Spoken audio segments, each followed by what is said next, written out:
22, we find ritvik rendered as learned performers of sacrifices, and correspondingly in Srimad Bhagavatam 10:23-10, we find the line mantra tantra vidyog agnaha. There the word ritvijaha is translated as priests. It is obvious from the preceding sentence that the concept of ritvik has its origins in Vedic literature, and a ritvik is one who performs a sacrifice or ritual on behalf of another, senior brahmana. Srila Prabhupada began to use this system of officiating priests when his mission with the world. I just want to point out that he did not start to use this term heaven, as far as I know. Someone can correct me if I'm wrong, but this terminology ritvik was not known by many,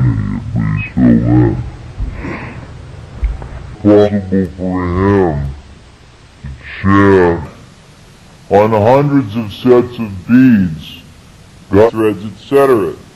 During these years, he instituted a number of unprecedented practices to facilitate the initiation of new men. These practices were: 1, the status of officiating priests being conferred on mlechas who had taken up the practices of Vaishnava. 2, chanting on the beads of initiates by such deputies. 3, second initiation granted via such deputies by a tape recording. 4, spiritual name-giving transacted by mail. And on the basis of recommendations sent to him by his temple presidents, he granted all camps his shelter and had his deputies perform the ceremonials. This system was briefly suspended in 1977 when he became very ill. It is important that deputies were not known as ritviks pre-1970. No one in ISKCON was termed, only very briefly in Srila Prabhupada's books.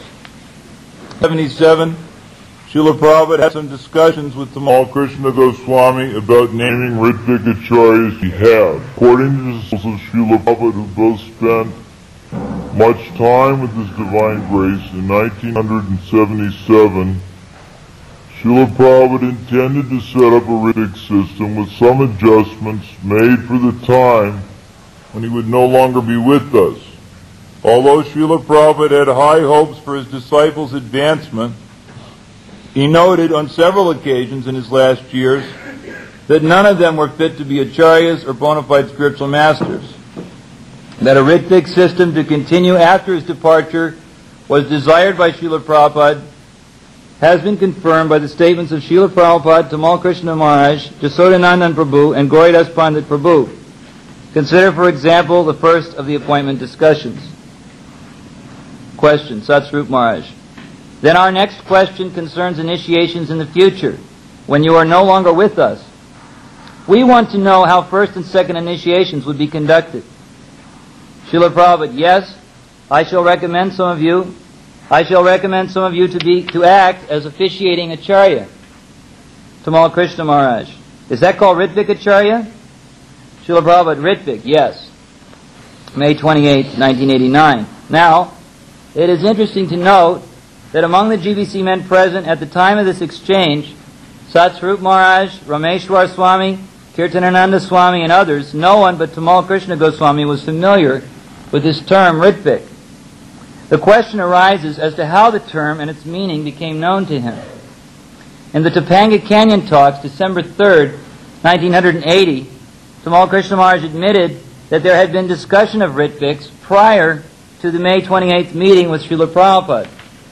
What actually happened, this is a quote, what actually happened was that Prabhupada mentioned that he might be appointing some ritviks. So, the GBC met for various reasons, and they then went to Srila Prabhupada, 5 or 6 of us.